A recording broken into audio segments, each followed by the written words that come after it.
नमस्कार, welcome to your YouTube channel teach tech. हम पढ़ रहे हैं यहाँ पर class 10th maths English medium. और मैं आपको बता दूँ कि चैप्टर नंबर 4 बिल्कुल सिंपल लैंग्वेज में हम समझ रहे हैं।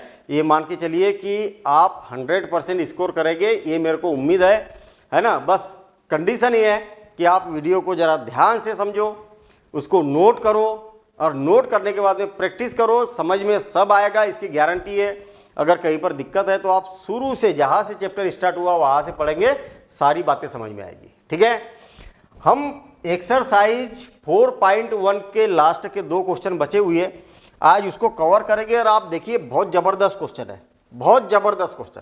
बच्चे बड़े परेशान होते हैं ये वाले क्वेश्चन के लिए हैं। इससे पहले वाले तो इजी क्वेश्चन थे जो पिछले वीडियो में हमने कवर किए, और आज के इस वीडियो में हम ये कवर करने वाले हैं। ठीक है, देखना।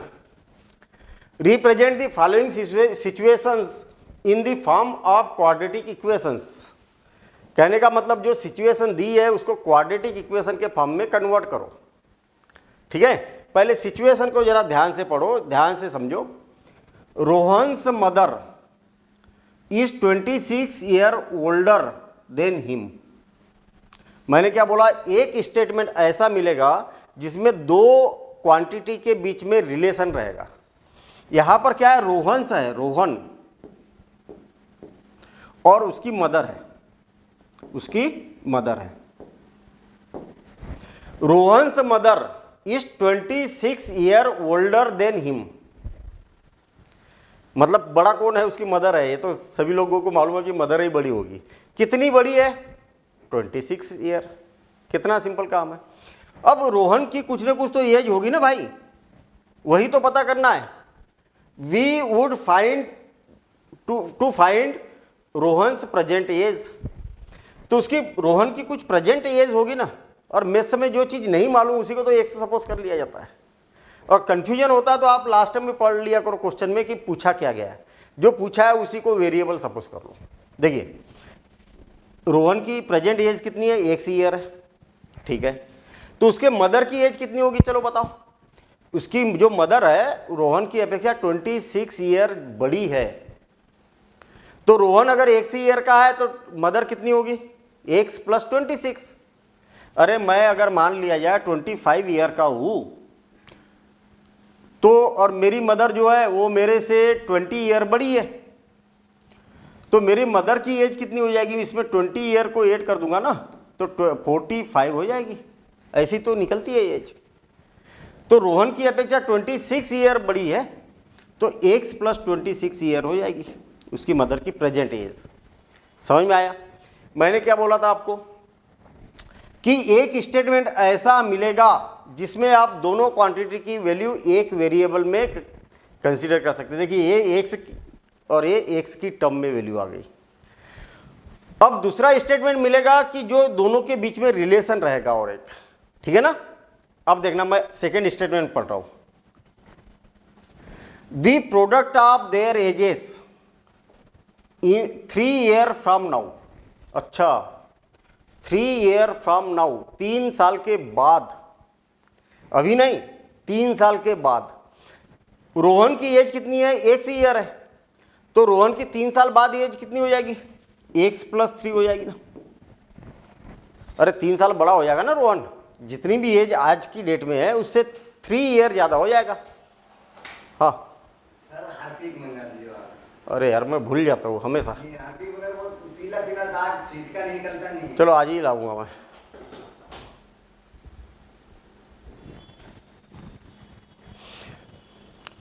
और आफ्टर 3 ईयर या 3 ईयर फ्रॉम नाउ, इसकी मदर की एज कितनी हो जाएगी, x + 26 + 3 ईयर को इसमें भी ऐड कर दिया। तो ओवरऑल उसकी रोहन की एज x + 3 है और उसके मदर की एज x + 29 है आफ्टर 3 ईयर। आया समझ में। अब दोनों का प्रोडक्ट बोला है। अब क्या करना है आपको, दोनों का प्रोडक्ट करना है। दोनों का प्रोडक्ट तो मालूम है आपको कैसे होगा, ये इसका और इसका मल्टीप्लिकेशन करना है। तो प्रोडक्ट कितना हो जाता है, 360। बस हो गया काम, इतना ही तो काम करना है। अब इस बात को थोड़ा सा प्रॉपर तरीके से इसको अरेंज करते हैं। कैसा अरेंज करेंगे, let let Rohan's present age be कितनी है भाई, x years and his mother's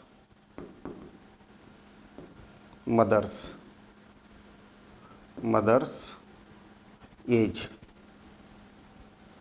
हाँ फिर से मदर्स एज कितनी हो जाएगी बी, कितना होगा भाई, ये x है तो ये x प्लस 26 ईयर्स। आ गई बात समझ में? ऐसा प्रेजेंट एज की बात कर रहे हैं हम। अब according to condition, according to the condition, अब दोनों की कंडीशन हम निकाल लेते हैं। देखिए रोहन की एज कितनी है x प्लस 3 और उसके मदर की एज कितनी है x प्लस 29, ठीक है ना।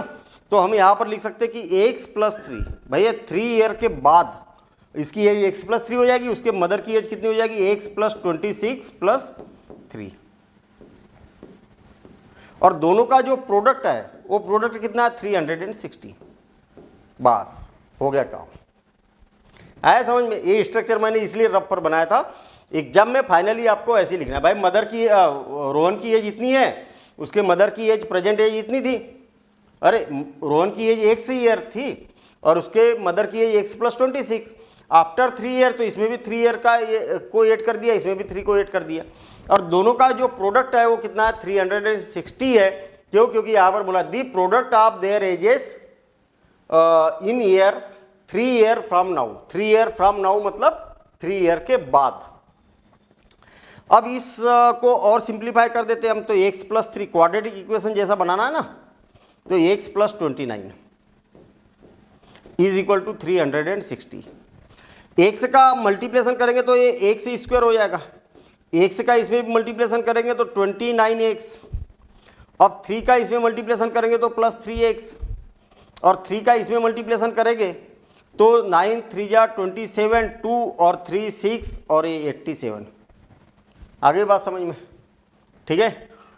और इज इक्वल टू 360। कितना सिंपल काम है, जैसा जैसा बोला है वैसा वैसा काम करना है। अब यहाँ देखना एक्स स्क्वायर 29 और 3 कितना होता है 32, कितना होता है 32 एक्स प्लस 87, और ये 360 इधर आएगा। तो आपको मालूम है कि कोई भी राइट हैंड साइड वाली क्वांटिटी लेफ्ट हैंड साइड में आती है तो पॉजिटिव है तो नेगेटिव हो जाता है। तो राइट हैंड साइड में क्या बनेगा 0, ये हो जाएगा एक्स स्क्वायर प्लस 32x, और इसमें से इसको माइनस किया जाए तो अरे बड़े नंबर में से छोटे नंबर में से बड़ा नंबर माइनस कर रहा है तो होगा एक्चुअली इसी से माइनस, तो ये कितना हो जाएगा 3 9 7 और 7 और 2, ये हो जाएगा -273 इज इक्वल टू 0। तो ये क्या क्वाड्रेटिक इक्वेशन जैसी दिख रही है आपको? हाँ दिख रही ना, क्वाड्रेटिक इक्वेशन जैसी दिखाई दे रही है। बस हो गया। आपको यही तो बोला था कि मैथमेटिकली आप इसको रिप्रेजेंट करो। फिर इसको कैसे सॉल्व करना है ये बातें हम अगली एक्सरसाइज में पढ़ेंगे, ठीक है। इसकी अलग अलग मेथड होती है, वो मेथड्स को हम अगली एक्सरसाइज में पढ़ेंगे। अभी केवल हमें बोला था कि represent the following situations in the form of quadratic equation, केवल क्वाड्रेटिक इक्वेशन के फॉर्म में इसको रिप्रेजेंट करना है, बस सिंपल काम है ना। अब आगे देखिए अगला क्वेश्चन तो और भी मजेदार है। अगला क्वेश्चन बहुत मजेदार क्वेश्चन है भैया, क्वेश्चन को ध्यान से पढ़ो। अ train travels a distance of 480 kilometre at a uniform speed. भाई कोई एक स्पॉट था ये, उसको ट्रेन को कहा जाना ए से लेके बी तक। अमित को जाना है अमित के घर से बबलू के घर तक, है ना, ऐसा कुछ भी समझ लो आप। और वो डिस्टेंस कितना है 480 किलोमीटर। अरे आप ही हो, आपको जाना, आप अमित को जाना उसके मामा के घर, ठीक है, और मामा का घर कितनी दूर है 480 किलोमीटर है, ठीक है। थोड़ा सा अपना प्रैक्टिकली समझो, क्वेश्चन और इजी होते जाएगा, ठीक है। और कौन सी स्पीड से जा रहा हो, एक यूनिफॉर्म स्पीड से जा रहा, ट्रेन से जा रहा, और ट्रेन की जो स्पीड है वो कैसी है, यूनिफॉर्म है। यूनिफॉर्म मतलब एक जैसी, ऐसा नहीं कि कभी स्लो हो रही कभी फास्ट हो रही, ऐसा नहीं, एक जैसी स्पीड से चल रही है train. If the speed had been 8 kilometre पर आवर से लेस, अच्छा अब उसकी स्पीड क्या हो गई, कम हो गई। जैसे अब ऐसा सोचिए आप, ये उसके मामा के घर पहुंच गया और जब वापस आया ना, तो जितनी ट्रेन की स्पीड थी, दूसरी ट्रेन से आया, जितनी ट्रेन की स्पीड थी उसकी अपेक्षा कम स्पीड हो गई उसकी ट्रेन की। कितनी कम हो गई, 8 किलोमीटर पर आवर्स कम हो गई। हाँ, then it would have taken 3 hours more to cover the same distance. मतलब जाते समय में उसको जितना टाइम लगा ना, ट्रेन की स्पीड अच्छी थी, आते समय ट्रेन की स्पीड हो गई कम, तो ज़्यादा टाइम लगेगा ना। अरे स्लो चलने वाली ट्रेन में बैठोगे तो ज़्यादा टाइम लगेगा कि नहीं, तो 3 घंटे ज़्यादा लग जाते भैया उसको आने में। अब क्वेश्चन में ये देखो कि पूछा क्या गया आपसे, we need to find the speed of the train.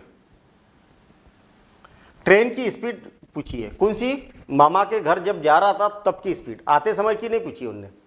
अगर जाने की स्पीड पता चल जाएगी तो उसमें से 8 कम कर दोगे तो आने की भी स्पीड पता चल जाएगी, बस इतना सा क्वेश्चन है। अब थोड़ा सा प्रैक्टिकली सोचो आप, मान लिया जाए कि आप, बड़ा सिंपल सा क्वेश्चन पूछ रहा हूँ मैं आपसे, आप अपने मामा के घर जा रहे हो और आपके मामा का घर 200 किलोमीटर है। क्वेश्चन से उसका कोई रिलेशन नहीं है, मैं जो बात यहाँ पर कर रहा हूँ, आपके ये इतना डिस्टेंस है, ये क्या है, डिस्टेंस। और आपको टाइम, आपकी जो ट्रेन है, ट्रेन की जो स्पीड है, ट्रेन की स्पीड कितनी है भाई, स्पीड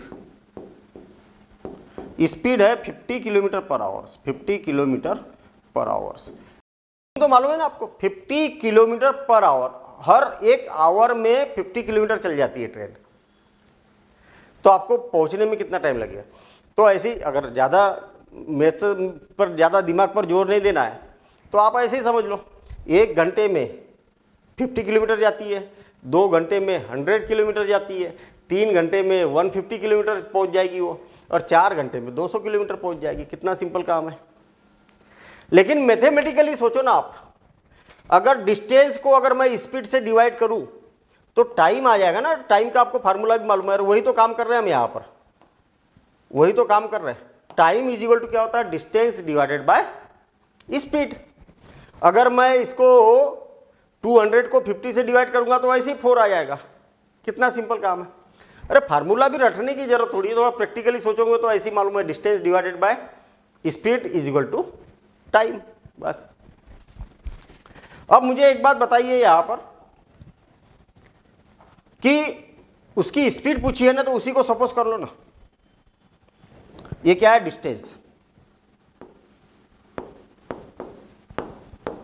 डिस्टेंस, और स्पीड कितनी है इसकी, स्पीड है 1 किलोमीटर पर आवर्स। तो टाइम कितना लगेगा उसको जाने में, टाइम 400, मतलब speed distance divided by speed, distance divided by speed. Distance कितना है 480 किलोमीटर, और स्पीड कितनी है 1 kilometre per hours.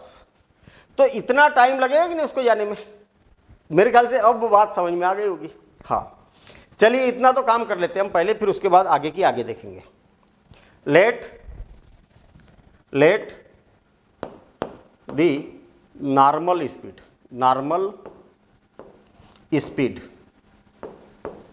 Of the train कितना है, is equal to 1 kilometre per hours. कितना है, 1 किलोमीटर पर आवर्स, 1 किलोमीटर पर आवर। और distance to be cover, distance या तो हम distance to be cover, distance to be cover, कितना डिस्टेंस कवर करना है? 480 किलोमीटर, कितना डिस्टेंस कवर करना है।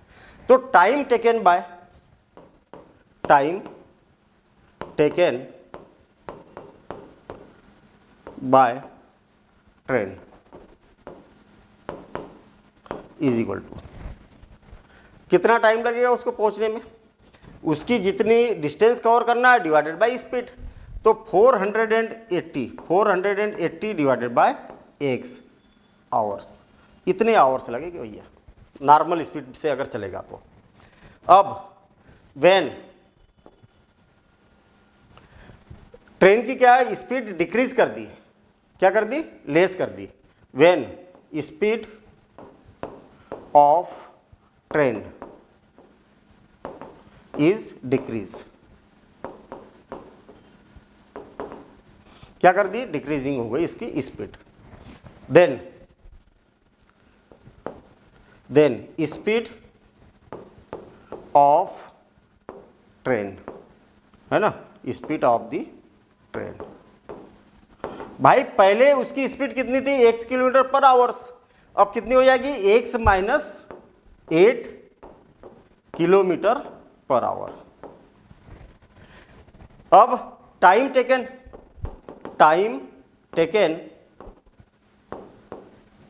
टू कवर 480 किलोमीटर, 480 किलोमीटर, तो इज इक्वल टू कितना हो जाएगा भाई? उसको 480 किलोमीटर डिस्टेंस कवर करना है और उसके ट्रेन की स्पीड है 1 माइनस 8, इतने आवर्स लगेंगे। अब मुझे एक बात बताइए कि ज़्यादा यहाँ पर लगेगा टाइम कि यहाँ लगेगा? जब ट्रेन की स्पीड ज़्यादा रहेगी, यहाँ ज़्यादा है स्पीड, तो यहाँ कम टाइम लगेगा, यहाँ ज़्यादा टाइम लगेगा। तो यहाँ पर आगे बोला है, देखिए उस कितना ज़्यादा टाइम लग रहा? 3 आवर्स मोर, ठीक है। तो हम यहाँ पर बोलेंगे कि according to condition, according to the condition. क्या कंडीशन है भाई? According to condition. यहाँ पर ज़्यादा टाइम लग रहा, कितना ज़्यादा टाइम लग रहा? 3 आवर्स, मतलब इस टाइम में से इस टाइम को माइनस करोगे तो 3 आ जाएगा, है ना, ऐसी तो है। 480, अरे यहाँ पर इतना टाइम लग रहा है, यहाँ पर इतना टाइम लग रहा, इस टाइम में से इस टाइम को माइनस करेंगे तो 3 आवर्स आएगा, ऐसा क्वेश्चन में बोला, हमारे मर्जी से नहीं कर रहा है। तो कितना हो जाएगा? 1 minus 8 minus 480 divided by x, और इज इक्वल टू कितना हो जाएगा? 3। आ गया समझ में? समझ में आ गया? अब थोड़ा सा अगर आपको कहीं पर प्रॉब्लम आती है ना, तो इसी वीडियो को ज़्यादा माथापच्ची नहीं करना है, इसी वीडियो को और एक बार देख लेना, आ जाएगा समझ में, ठीक है ना। और फिर उसके बाद नोट कर लेना, और नोट करने के बाद में एक बार खुद बना के देख लेना। आपको खुद को बनाना जरूरी है, चाहे कितना भी आपको समझ में आ जाए, उस पर भरोसा मत करना है ना। कई बार आपने देखा होगा कि अरे चैप्टर पूरा कंप्लीट हो गया, 1 घंटे में हो गया, ऐसा हो गया, और पूरा समझ में भी आ गया। सर समझ में सब आ जाता है, बस लिखते समय हमसे बनता नहीं है। तो उसका कारण क्या है? उसका कारण एक ही है कि आपने प्रैक्टिस नहीं की है। प्रैक्टिस जब तक नहीं करोगे तब तक नहीं। अरे आप बड़ा सिंपल सा, आपने इंटरेस्टिंग बात अगर की जाए तो आप एक मूवी देख के आते हो, 3 घंटे की मूवी रहती है। मैं अगर उस बोलूँ आपसे कि अच्छा 3 घंटे की मूवी देख के आए हो, हाँ मज़ा आया, हाँ बिल्कुल बहुत मज़ा आया। पूरी मूवी मालूम है आपको? हाँ पूरी स्टोरी बता दूंगे। मैं बोलूँगा कि अच्छा उसकी स्क्रिप्ट लिख के बताओ, तो मेरे ख्याल से 2 या 3 पेज में आप स्क्रिप्ट को ख़त्म कर दोगे। अरे 500 पेज की स्क्रिप्ट, 1000 पेज की स्क्रिप्ट को आपने 2 या 3 पेज में लिख दिया। जब उस फिल्म की स्क्रिप्ट बनी होगी ना, 1000 पेज की स्क्रिप्ट रहती है, 1000 पेज की, उसके डायलॉग ये थे, इसका ये था, वो सिचुएशन थी, ऐसा था, उसने ये बोला, उसने ये बोला। तो 1000 पेज की आपने पूरे मूवी को आपने 2 पेज या 3 पेज में ख़त्म कर दिया। तो कहाँ से नंबर मिलेंगे? मिलेंगे क्या? तो यही होता है कि अगर आप प्रैक्टिस करोगे तो पूरा 1000 पेज की भी लिख सकते हो आप स्क्रिप्ट, ठीक है ना। तो चलिए इसका एलसीएम ले लेंगे, इसको सिंप्लीफाई करना हमें, तो x माइनस 8 और इंटू एक्स, ये एलसीएम आ जाएगा। यहाँ पर आ जाएगा 480x minus 480x minus 8 is equal to 3। LCM लिया, इतना आया, इससे डिवाइड करेंगे तो ये कैंसिल, तो 1 से बचेगा, 1 से का इसमें मल्टीप्लिकेशन किया, इतना आ गया। 1 से डिवाइड करके अगर इसमें दिक्कत जाती है अगर किसी को भी, तो बड़ा सिंपल सा तरीका बताता हूँ भाई। एलसीएम कितना आएगा, तो ये दोनों अलग अलग चीज़ें हैं ना, तो दोनों का प्रोडक्ट ही एलसीएम होगा, दोनों में कुछ भी कॉमन नहीं है, तो यही इसका एलसीएम होगा। कितना एलसीएम होगा, x माइनस 8 और इंटू एक्स। अब कई बच्चों को ये दिक्कत जाती है कि सर यहाँ पर क्या आएगा, तो बड़ा सिंपल सा काम है, यहाँ पर क्या आएगा तो इसका मल्टीप्लिकेशन कर दो, इसमें आई बात समझ में, इसका मल्टीप्लिकेशन कर दो। आप देखेंगे कि x माइनस 8 से x माइनस 8 कैंसिल, तो क्या बचा आपके पास में 480x, देखिए वही आया। हाँ अब देखिए ये जो है ना, इसका मल्टीप्लिकेशन कर दो, ठीक है, इसका मल्टीप्लिकेशन कर दो, तो 1 से 1 से कैंसिल, तो क्या बचा, इसका और इसका प्रोडक्ट बचा, बस यही तो है ना, उसमें कुछ ज़्यादा माता बच्ची है ही नहीं।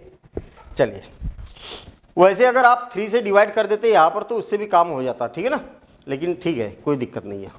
480x माइनस इसका मल्टीप्लिकेशन करेंगे तो 480x और माइनस माइनस प्लस 8 का मल्टीप्लिकेशन करेंगे तो 0, इसमें करेंगे ना मल्टीप्लिकेशन, और 8 8 जा 64, 6 और 32 और 6 38 और डिवाइडेड बाय क्या हो गया, इसका मल्टीप्लिकेशन करेंगे तो x स्क्वायर माइनस 8x और इज इक्वल टू 3। आप देखेंगे कि ये हो गया कैंसिल, हो गया कैंसिल। इसका क्रॉस मल्टीप्लिकेशन करते हैं तो क्या हो जाएगा, 3 into x square minus 8x और इज इक्वल टू, देखिए इसका क्रॉस मल्टीप्लिकेशन किया, ये हो गया, और इधर क्या बच गया 3840।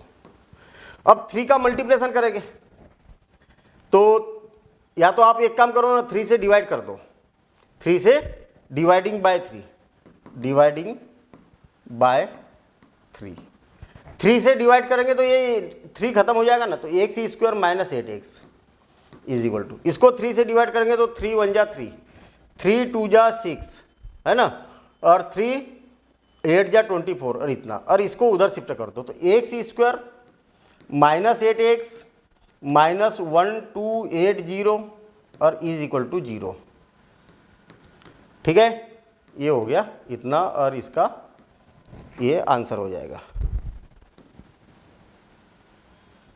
ये हो गया इसका आंसर। आया समझ में, समझ में आएगी ना। तो सिंपल काम है, थोड़ा सा आपको प्रैक्टिस करने की ज़रूरत है, तो इसको आप नोट करिए, नोट करने के बाद इसको एक बार बना के ज़रूर देखना। तो ये क्वाड्रेटिक इक्वेशन की सिचुएशन बन चुकी है और हमारी फर्स्ट एक्सरसाइज भी यहाँ पर कंप्लीट हो चुकी है। अगली एक्सरसाइज में हम जो अभी तक हमने क्या किया, क्वाड्रेटिक इक्वेशन कैसे बनती है इसको समझा। अब अगली क्लास में हम इनको सॉल्व कैसे किया जाता है, सॉल्व कैसे किया जाता है, इस बात को समझेंगे। आया समझ में। तो मिलेंगे हम अगली क्लास में अगले वीडियो के साथ में, है ना, और मज़ेदार कॉन्सेप्ट के साथ में, मतलब इसका एक्चुअल सॉल्यूशन कैसे किया जाता है ये बात हम अगली क्लास में समझने वाले हैं। ठीक है, thank you, all the best.